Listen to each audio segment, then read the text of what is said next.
Hello guys, kumusta? Kumusta? So, nung December ba, nag-unboxing ako sa inyo ng binili kong Set Me Model C, Spanish Set Me. So, ano yan? G3 clone, HK G3 clone. So, sinara ko na siya. Bubuksan ko rin para bubuksan ko ulit para ma-compare natin kasi dumating na ngayon yung in-order kong isa pa.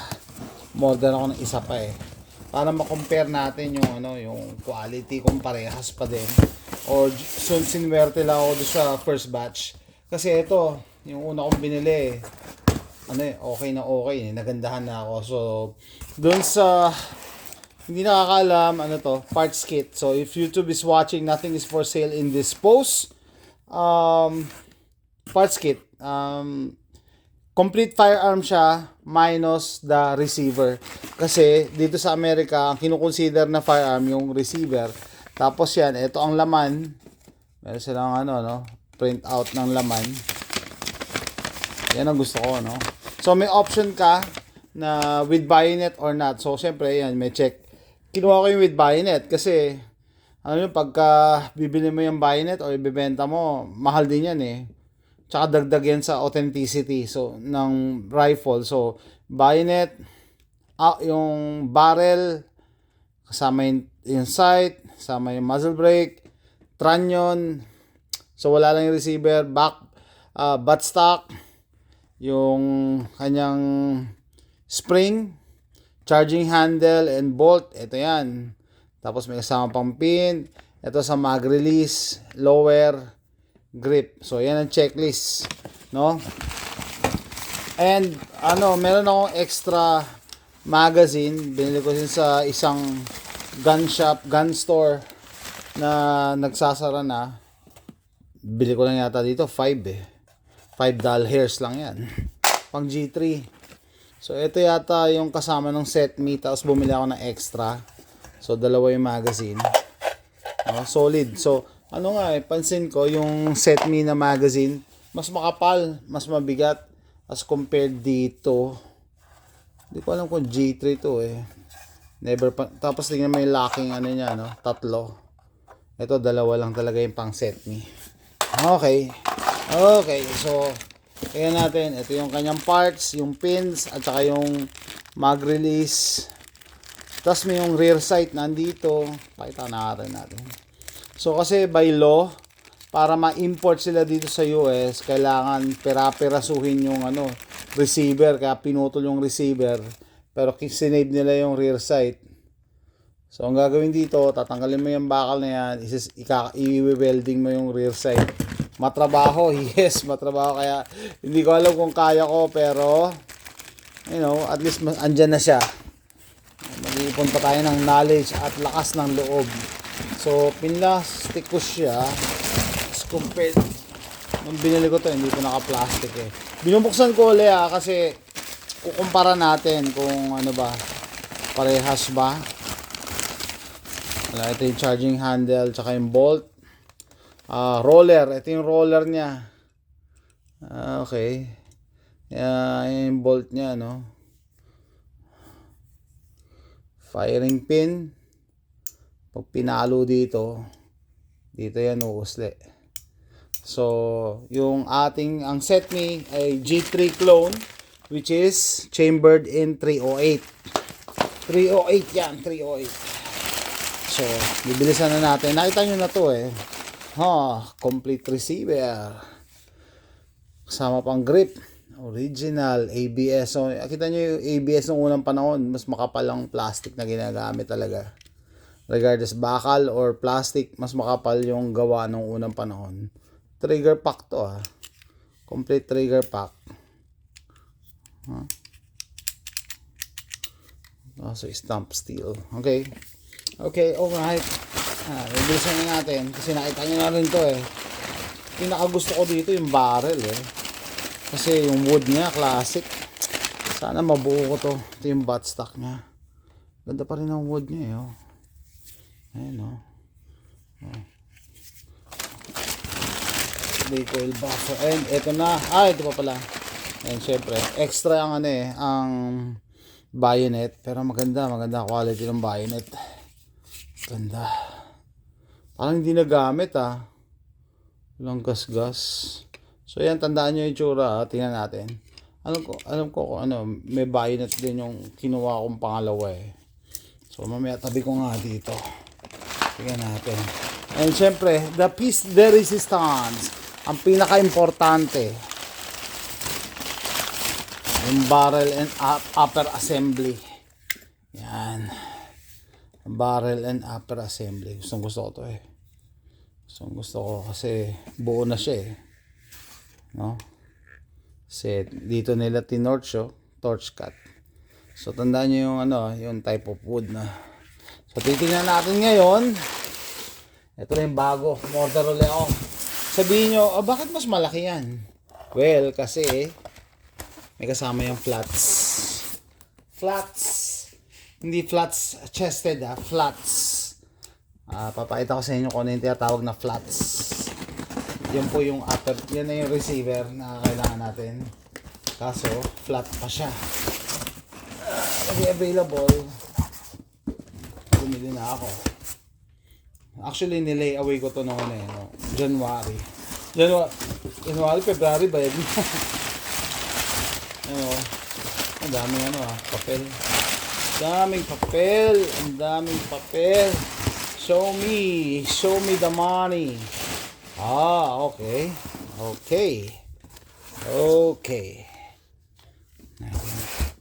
Binalot nila individually yung magazine. Bumili ulit ako ng extra mag. Parehas lang. Okay. Parehas lang. Tawag dyan, Cosmoline yan. Cosmoline. Ano ko na?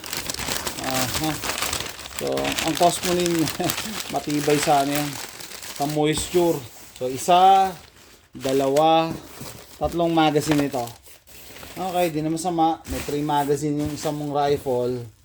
Okay, ito na yung set me. Yan, sabi ko with bayonet. Okay. So, diba sabi ko, umorder ako ng isa pa. Sabi niyo, bakit ka umorder ng isa pa? Hindi mo pa nga nabubuo yung isa, order ka agad. Bakit? Kasi, mga ganito guys, pag naubos to, wala na to. Usually, nakita na lang nila to sa mga storage, sa warehouse sa Europe, stockpile o kaya sa Spain, no? Tapos bebenta rito. Pero once na maubos yan, wala na mabibili niyan. Kaya bumili ka na ngayon. Okay. So, how about the bayonet? Yung bayonet para mas gamit mas loose. Oo, mas gamit to. No? Dito, meron siyang wear. Ito, mas mukhang ganda ng condition nito. Parang hindi to nagamit.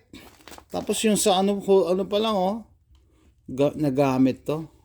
Pero leather siya. Ito fabric nylon. Ito leather Okay. Kita nyo naman, mas mukhang bago to. Unissued. Pero other way, part ng history yan Bayonet. Para sa set me. Okay, so yun pa lang lamang na yung una kong binili, mas bago. Next, yung buttstock. Tingnan natin yung buttstock. So yan dapat isang kit to dapat parehas sila. Ayan So parehas, check. Kaso yung una kong binili, mas maganda yung condition nung bayonet. Ito kaya tingnan natin.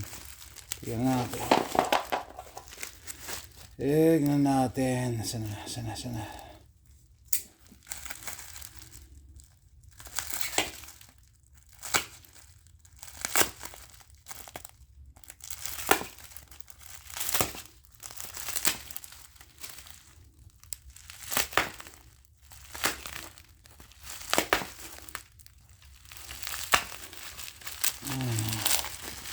Tingnan natin. Ay, nako. Sana mas maganda. Or kasing ganda ng una kong binili. Tingnan natin. Asa pa. Anyway, surplus condition naman to Huwag kayong mag-expect na na brand new. Ibig sabihin, ginamit talaga to. Hindi natin alam kung ginamit ng gera. No? Tapos, pagkatapos kasi ng gera, tinatago lang nila. Tina-turn over lang nila sa warehouse. Okay. Parang mas maganda yung condition ng una kong nakuha. Oo. Ito yung una. Ito na yung pangalawa. Mas gamit. Wala na nga itong coating eh. Ito yung una. Mas gamit siya. Okay lang. Sige. Show me some more. Okay. Mas maganda. Yung bolt niya. Okay. Problema dyan eh. Roller. May mga napapanood ako sa YouTube, yung iba wala isang roller. At least ito, roller yan, Kaya tawag dito, roller delayed eh. So, Setme G3, parang parehas ang function ng MP5. Roller delayed. Ito yung kanyang pins and rear sight. Parehas lang yan. Ito ang the piece de resistance. Tingnan natin. Talagang mas gamit to itong kit na to. Oo, mas gamit nga to. Oo. Sino ba yung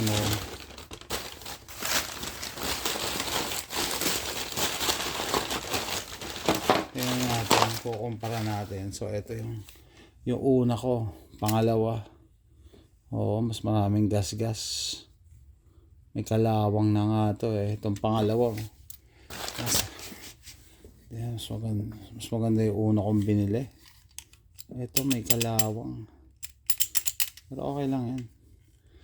Okay, talaga pag surplus. Madali lang naman linisin yan. Ayaw ko lang yung mga plastic kasi pag may tama yan, wala ka na magagawa. Ibig sabihin may tapyas, pero ito okay naman. May mga gas, yes, pero ito, pinaka-importante, yung kanyang barrel assembly.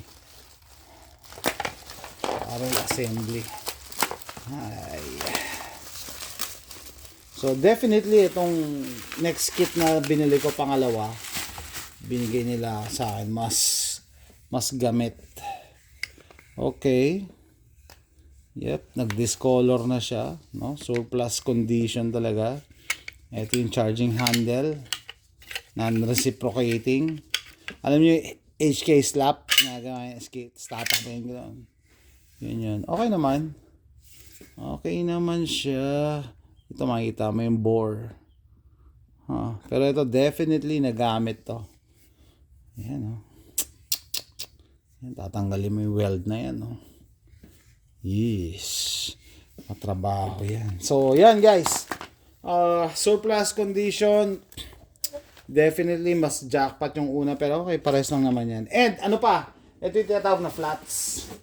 Ito ang kailangan nila para maging firearm to. Ito. Minsan wala to minsan meron. Kaya nung nakita ko, ayan, dalawa binili ko. Pati tinatawag na flats, kasi flat siya na flat na bakal Pero yan may abang na yan. Ito po ang flats na tinatawag. Matigas din pala itong bakal na ginamit nila. Matigas din. Yan meron na tatak 308. So talagang bare metal. Hindi ko alam kung anong kapal ng bakal. Medyo makapal din pala. So ang gagawin dito, lalagay sa press, didiinan to, tapos maggaganyan siya. Tapos pag nagdikit na to, tong kabilang side, weldingin na. Yan ang how you get around the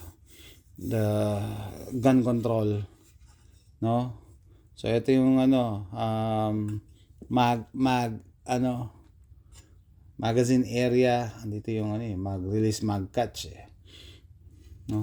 So kailangan i-press to sa gitna para magdikit tong dalawa. Makapal din. Kala ko manipis lang Wow, makapal din, matibay din. Tibay din. So, dalawa yan. Ito yung isa. No? Ang tanong, kaya ko ba kaya? Kaya ko bang gawin yan? I don't know yet. Hindi ko pa alam. Pero at least nandito na sila. Kasi sabi ko nga sa inyo, once na mag-dry up ang supply, sabihin, wala nang supply, wala ka na mabibilhan nito kahit may pera ka. Yan. Ganyan na magiging ano yan, setup. Dito. Yan, bago na yung ano niya. Receiver. Bago. Tatanggalin na tong luma. Tatanggalin na yan. Okay. Ano pala yan? Mamatch mo yan. Pero to maganda siguro na to pag nabuo. Kasi yung receiver niya, no? Bare metal. Siyempre, bare metal yan. Kailangan mo i-blue. I-blue mo pa. Talagang ano to, rifle build niya tinatawag. Bubuo ka talaga ng rifle. No? Bubuo ka talaga. Ba't pa maluwag to? Higpitan ko. Tatanggalin ko din yan kasi pag nag-welding ka dito. Ayan guys. So, dalawa na yung aking SETME 308 rifle. So, kung nandito kayo sa US, whenever you can, mas maganda kumuha na kayo ng ganito habang may stock. Kasi, kahit hindi nyo pa alam paano buuhin, katulad ko. Hindi ko pa alam paano ito buuhin, hindi ko pa alam paano gawin. Pero at least, meron na ako. Kasi pag nag-decide ka na gusto mo ng ganito, wala na mabibili. Usually, mabibili mo na yung binuo na nila. So, pag binuo na nila, mas mahal na yon syempre. Mas mahal na. Aabot na ng 1,000. Ito original to eh. Original. So ang gusto ko sa SETME, Spanish SETME, no? Maganda yung wood na ginagamit nila. It stands through time. Ayan talaga. Tsaka pag nabuo ko to, HK slap na tayo. HK slap yun eh. HK slap. Okay? So, yan guys. Tapusin ko na. Nakita na ba kayong Pinoy na nagpakita na flats? Ang tawag diyan flats eh. Flat. Dalawang receiver flats. Receiver flats. Parehas yan. Probably parehas. Parehas yan. Minashine. Tama. Parehas. Tag-isa sila. Pwede nang buuhin. Kapal eh. Pwede na itong buuhin. Ganito pala to. Paano ba to? Paano? Ganon. Yari yan eh. Dalawa eh. Dalawang.